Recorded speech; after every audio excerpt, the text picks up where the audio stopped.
Okay, hello everyone. So this video is about a junior high lesson that I did with the grade 3 students, or in Canadian terms, the grade 9 students.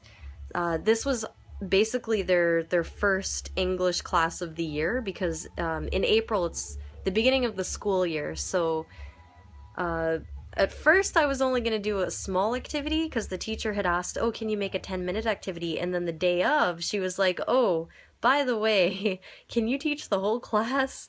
And so I was like, yeah, no problem.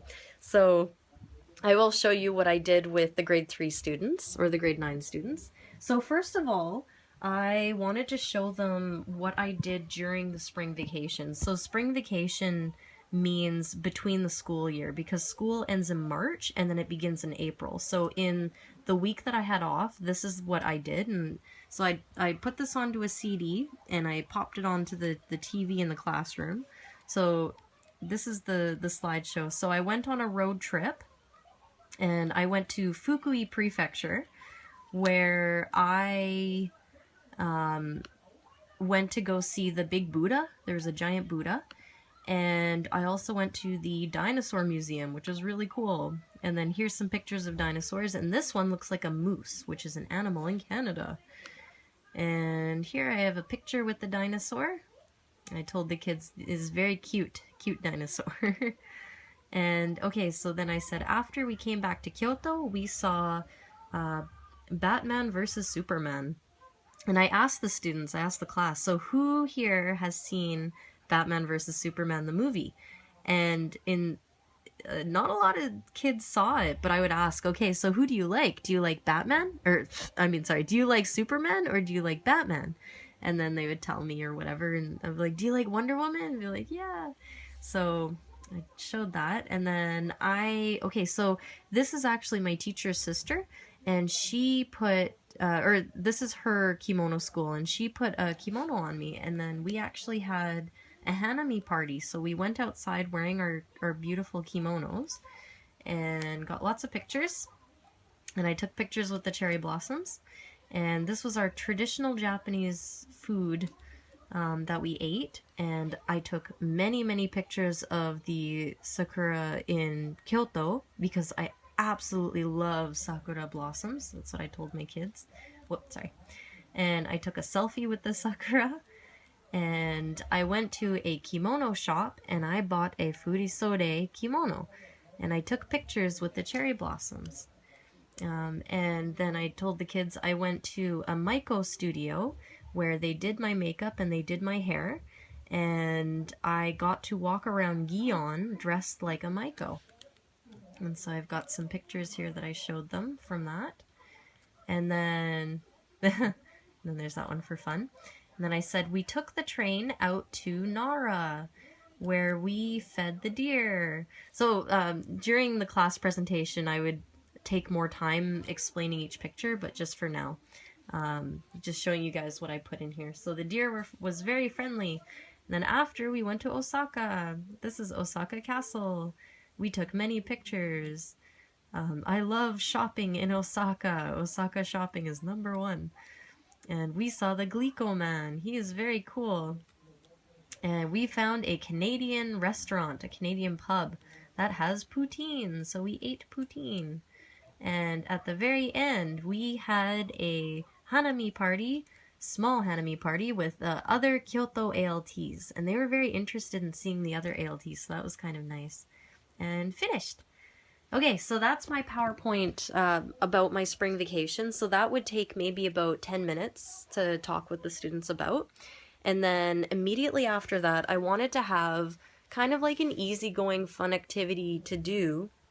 And I decided I wanted to do something with the game called Two Truths and One Lie.